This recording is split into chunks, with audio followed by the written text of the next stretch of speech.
एक जंगल में रहता था ऐसा शेर जिसके अंदर छुपी थी बहुत सारी ताकतें। वो अपनी ताकतों को बढ़ाने के लिए अपने जिस्म से कई तरह के जानवर निकाल लेता था, लेकिन वो जानवर शेरू के अलावा किसी को दिखाई नहीं देते थे और इसी ताकत की वजह से शेरू कभी भी किसी से शिकस्त नहीं खाता था। यहाँ से कुछ दूरी पर एक चीते नाम का डाकू था जिसका काम था जानवरों को पकड़कर शिकारियों को बेचना। और इस बार उसने एक ऐसी जगह डाका मारा जहाँ पर उसके पास 40 से भी ज्यादा जानवर थे और वो उनको अपनी नजरों के सामने रखता ताकि उनमें से कोई भी भाग ना पाए। सिपाही, ध्यान से देखो, कोई जानवर कम तो नहीं है। नहीं महाराज, हमारे होते हुए इनमें से कोई नहीं भाग पाएगा। किसी की हिम्मत नहीं थी कि वो वहाँ से भाग सके, लेकिन एक ऐसी बच्ची ने सबको बचाने का कदम उठाया जो जिसामत में बहुत छोटी थी लेकिन जहानत में बहुत बड़ी थी। वो रात के वक्त अपनी माँ के पास एक खत छोड़कर चुपके से वहाँ से निकल गई। सुबह जब उसकी माँ ने वो खत पढ़ा तो वो परेशान हो गई क्योंकि उस खत में लिखा था, माँ, जब तक तुम ये खत पढ़ोगी तो मैं बहुत दूर जा चुकी होंगी। मुझे पता है मेरे चले जाने से तुम्हें बहुत परेशानी उठानी पड़ेगी और शायद बहुत से जुल्म भी सहने पड़े, लेकिन अब मैं अपना बदला लेकर ही रहूंगी। ये खत देखकर वो शेरनी बहुत परेशान थी, लेकिन शेरनी की बेटी रानी किस बदले की बात कर रही है, चलिए आपको बताते हैं। अगर आपको हमारी कहानियाँ पसंद आ रही हैं, तो हमारे YouTube चैनल को सब्सक्राइब कर लें। दरअसल आज से कुछ दिन पहले सिम्बा शेर के पास तेजी से भागती हुई एक बकरी आती है। महाराज, आज मैं पास के जंगल घास चढ़ने गई थी, लेकिन बहुत मुश्किल से मैं अपनी जान बचाकर भाग आई। महाराज, क्यों? तुम्हें आखिर किससे खतरा है? पास के जंगल में चीते नाम का एक डाकू अपने ही जंगल के जानवरों को कैद करके कुछ सिक्कों के एवज बेच देता है। आपके होते हुए उन जानवरों पर ऐसा जुल्म तो नहीं होना चाहिए ना महाराज? तुम फिक्र मत करो, हम अपने सिपाहियों को लेकर अभी वहीं पहुंचते हैं। सुनो, तुम सिपाहियों को जल्दी से खबर करो, हम अभी निकलेंगे।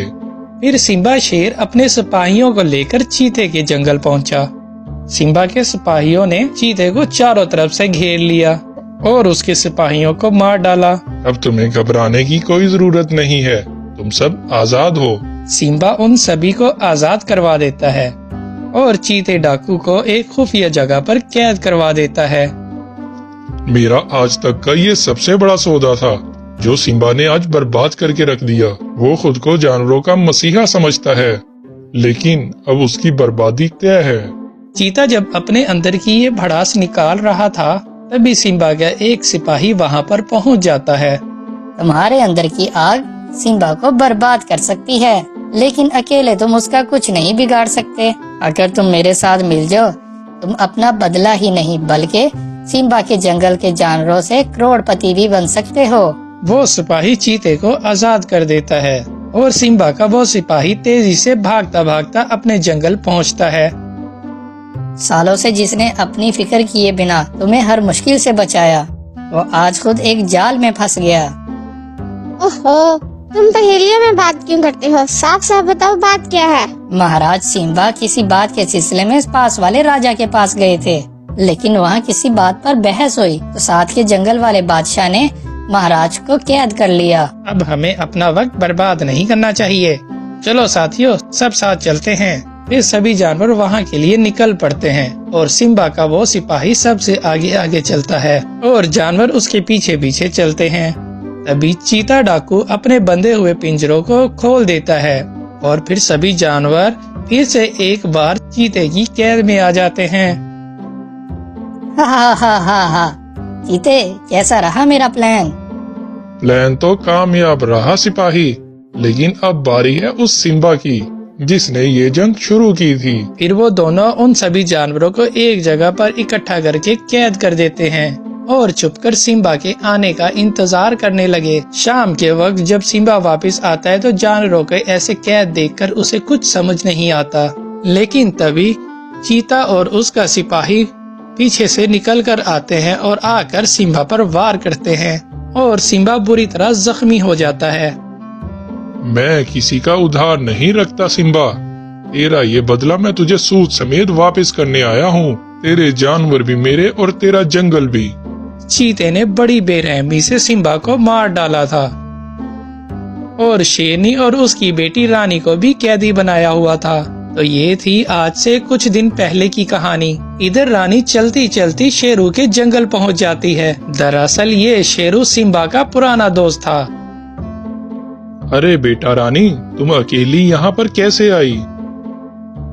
उसने सब बर्बाद कर दिया। वो जालिमों का भी जालिम है, मैं उसे नहीं छोड़ूंगी। बेटा क्या हुआ तुम्हें, और वो कौन है? फिर रानी ने सारी कहानी शेरू को बताई। उससे बदला लेने का एक ही तरीका है, उसे लालच देना होगा। मैं अपना सारा खजाना लेकर उसके पास पहुंचता हूँ। ये कहकर वो बहुत सारा अपना सोना लेकर चीते के जंगल के लिए निकल पड़ा और कुछ ही देर में चीते तक पहुंच गया। चीते, मैंने तुम्हारे बारे में बहुत सुना। मैं अकेले ही तुम्हारे सिपाहियों के साथ लड़ना चाहता हूँ। अगर तेरे सिपाही मुझसे हार गए तो तुझे इन सारे जानवरों को आजाद करना होगा, और अगर मैं हारा तो ये जितना भी सोना है ये सब तुम्हारा। ये तो मुझे कोई बेवकूफ लगता है। भला ये अकेला मेरे सिपाहियों से कैसे जीत सकता है? ये सोचकर चीता अपने सिपाहियों को शेरू से लड़वाने के लिए तैयार हो जाता है। चीते के सिपाही और शेरू के बीच मुकाबला होता है और शेरू अपने अंदर से निकलने वाली ना दिखने वाली ताकत के जरिए बहुत से जानवरों को निकालता है, लेकिन वो किसी को दिखाई नहीं दे रहे थे। वो सब उन सिपाहियों पर टूट पड़े और सभी सिपाहियों को नीचे गिरा दिया और उन्हें बुरी तरह से जख्मी कर दिया। और चीता भी ये देखकर हैरान था कि शेरू ने एक ही वार किया और सारे सिपाही नीचे गिर गए। शर्त के मुताबिक ये मुकाबला मैं जीत गया। अब तुम इन सभी जानवरों को आजाद कर दो। नहीं, तुमने जरूर कोई गड़बड़ की है। मैं कभी नहीं हार सकता, और ना मेरे सिपाही। और फिर चीता उस सोने को उठाकर वहाँ से भागने लगता है, लेकिन तभी वहाँ पर सिम्बा का वही सिपाही आ पहुँचता है। इस बार शेरू उसे पकड़ लेता है और नीचे गिरा देता है। रुक जाओ चीते, अगर तुम एक कदम भी आगे बढ़े तो अपने इस सिपाही से हाथ धो बैठोगे। मुझे इसकी कोई परवाह नहीं। मैं सिर्फ दौलत से मोहब्बत करता हूँ और सारा सोना मेरे पास है। ये सुनकर सिम्बा का वो सिपाही बहुत गुस्से में आ जाता है और सोचने लगता है, मैंने अपने सच्चे महाराज को खोकर इस गद्दार का साथ दिया, अब तुझे मुझसे कोई नहीं बचाएगा। ये सोचकर वो गुस्से से चीते पर टूट पड़ता है और उसे जान से मार डालता है।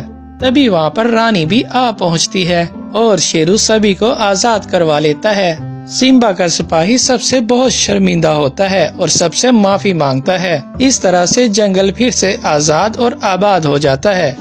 तो आपको ये कहानी कैसी लगी? अगर पसंद आए तो वीडियो को लाइक और शेयर कीजिएगा और हमारे चैनल को सब्सक्राइब कीजिएगा।